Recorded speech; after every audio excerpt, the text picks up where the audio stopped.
kalau nggak tidur sore hari pasti pusing. Tapi oke. Ya, saya tadi mau siapkan laptop saya yang Keren. lebih berbobot daripada ini, tapi karena baru pertama kali Pak ya, jadi saya berikan ini dulu, laptopnya saya simpan. Itu yang pertama. Yang kedua, bagi saya sebuah tantangan untuk memberikan materi ini, apalagi situasional teritorial Anda itu ada di pojokan paroki. Iya. Gitu? Ya. Kalau nggak hati-hati di pojokan paroki itu gampang meninggalkan paroki. Betul. Ngomong kok tadi. Artinya kalau meninggalkan paroki itu wajar dan nggak pernah kelihatan jelas. Iya. Maka bagaimanapun juga yang namanya lintas batas itu, ya, ibarat seorang gadis itu adalah merek lipstiknya, ya, merek lipstiknya, ya. Kalau indah, cek sudah main cantik gitu. Dilihat dari paroki lain, waduh, namanya keluarga Cipinon, keluarga Kudus paroki Cipinon luar biasa. Tuh yang pojokannya hebat, ya kan? Iya. Sebaliknya, kalau tidak hebat, tadi gampang lari kepada yang hebat, ya. Tinggal milih. Ya kan?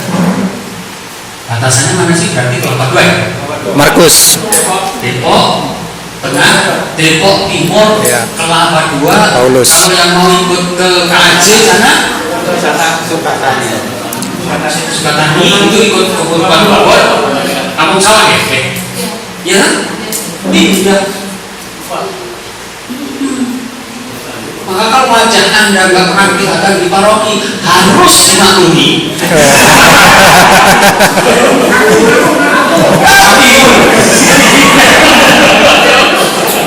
Tapi harus dipertanyakan oleh paroki ini, mengapa yang di pojok sana kok nggak pernah kelihatan? Jangan-jangan di sini tidak menarik, di tetangga lebih menarik. Rumputnya lebih hijau. Maka saya katakan wajar, masuk akal kok nggak pernah kelihatan. Benar? Benar. Oke, itu saja. Tapi inilah yang seringkali terjadi. Maka waktu saya memberikan pembinaan juga lingkungan wilayah di sebelah sana, perbatasan paroki Cipuan, saya ngomong hal yang sama. Waktu saya berikan pembinaan yang berbatasan dengan Paulus di Pondok Gede, Pondok Gede sih. Ya sini nih Paulus Depok ini loh. Ah itu sama saya berikan. Ya, ini penting untuk kita rasai bersama, kita sadari bersama, baik umat paroki maupun pengurus yang di lintas batas itu, sekaligus juga di sini ada wakil dewan Pak Ame sebagai sekretaris, otaknya Dewan Pastoral Paroki, untuk juga memang memperhatikan dengan sungguh. Kalau enggak nasibnya seperti lintas batas negara, dijual aja pulaunya nggak ada yang tahu, ya kan? Ya? Kalau nggak diperhatikan BBM-nya saja nggak lancar, ya orang bisa saja orang Kalimantan sana membeli BBM di Malaysia, membeli bawang putih, bawang merah di Malaysia, padahal tidak etis itu, walaupun tidak dilarang juga. Nah kalau demikian terus, maka kami berusaha, dan itu baik daripada tidak sama sekali. Gereja di Depok Timur, Depok Tengah, Kelapa Dua, Kampung Sawah, Depok Paus, nggak soal, nggak apa-apa. Pastor tidak akan mengancam, awas lu. Cuma apalagi masih hidup. Cuma kalau sudah mati itu bikin repot. Kenapa kok bikin repot?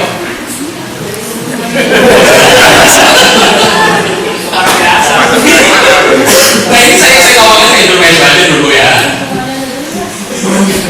Kenapa kok bikin repot? Romo, saya sering bisa di sini. Oh ya, terima kasih. Dari mana?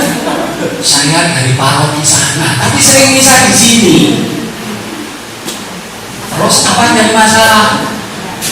Umat saya yang meninggal, minta misa, dan seterusnya. Kata Romo yang belah sana, wah itu bukan urusan saya itu. Ya tapi ini mendadak. Ya, mendadak ini nggak bisa kan, dan lain sebagainya. Dan saya pernah banyak kali bisa di sini. Wah itu bukan urusan saya, ya kata Romo yang belah Solo. Lapor saja ke Romo paroki. Ada Romo yang mau di sini. Tok. Saya keluar kelihatan. Saya masuk paroki. Nggak pernah kelihatan kan nggak dikenal. Dari mana ya? Dari Santo Mateus. Kok nggak pernah kelihatan ya? Kalau bisa Santo Mateus kok. Saya pernah suatu ketika bisa dengan Romo.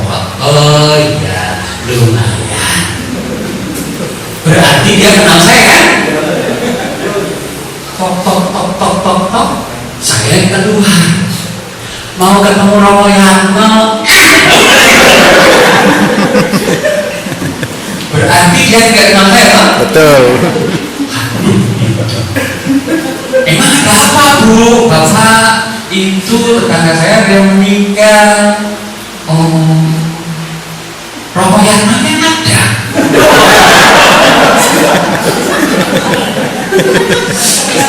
Kuping saya sudah gemeteran juga. Loh ibu dari mana? Saya dari Santo Mateus, paroki keluarga Gusti Bino. Oh, sudah pernah lihat Romo Yanno? Sudah, tapi dalam foto. Lalu ini mau apa? Minta pelayanan di saya, ada yang meninggal dan seterusnya. Saya masuk ke kamar ceritanya, keluar lagi dengan baju yang berbeda. Kenalkan saya Romo Yanno. Ini cerita yang lucu tapi beneran loh. Jadi di paroki keluarga Gusti Bino, saya nggak tahu umat yang keterlaluan atau romonya yang keterlaluan. Ayo jawab. Dua-duanya. Amanat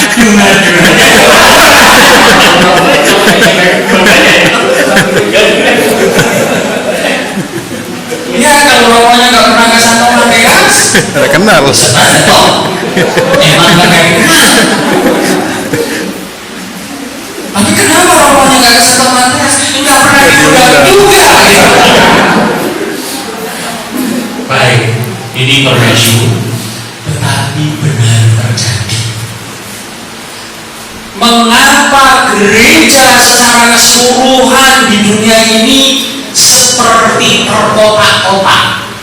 Ya? Kepausan itu berarti himpunan besar umat Katolik seluruh dunia. Pedomannya satu dan sama, yang umum, Katolik, apostolik, seperti doa aku percaya yang tidak pernah kita doakan, tapi sebenarnya ada rumusan yang panjang. Ya. Ya, itulah gereja Katolik seluruh dunia. Tapi supaya menjadi jelas koordinasinya, kepausan ini membagi wilayah-wilayah. Maka ada Katolik Asia, ada Katolik Oseania, ada Katolik Afrika, ada Katolik Eropa, ada Katolik Amerika, dan seterusnya sesuai dengan ketentuan yang berlaku. Asia itu begitu luas kan? Maka dibuatlah Katolik di Asia ini keuskupan yang tergabung. Keuskupan Agung Jakarta, Keuskupan Bogor, Keuskupan Bandung, Keuskupan Purwokerto, Malang, dan seterusnya. Semuanya dalam koordinasi dan secara rutin Katolik Asia berkumpul, posko-poskonya, pemimpin-pemimpinnya berkumpul untuk satu arah dan tujuan gereja. Maka seringkali ada pertemuan posko-posko Asia, satu kesatuan berkumpul. Di Asia itu, di Indonesia itu tersendiri ada persekutuannya yang adalah apa namanya? Konferensi Wali Gereja Indonesia. Bagian dari Asia, Indonesia, dari Sabang sampai Merauke, batas-batasnya jelas. Ya?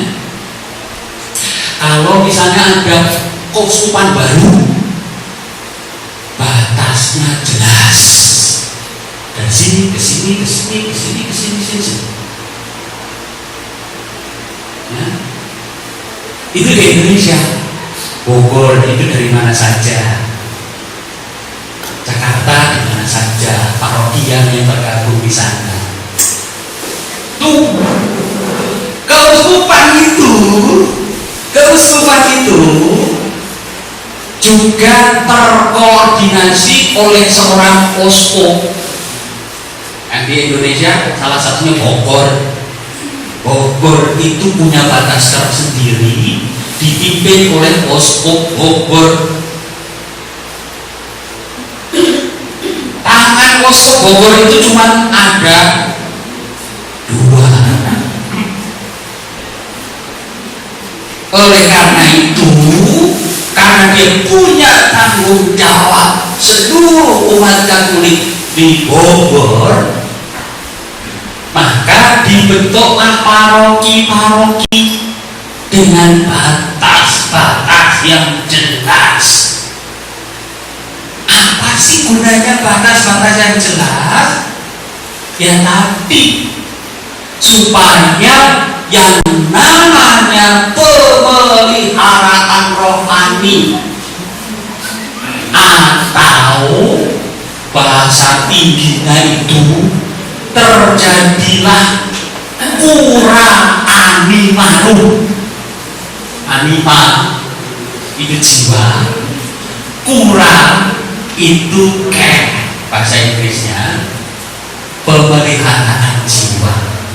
Reksa pastoral itu istilah paling kerennya. Pemeliharaan jiwa-jiwa itu betul-betul tertangani. Jangan sampai seperti cerita yang saya ceritakan tadi. Ini kan sudah mati.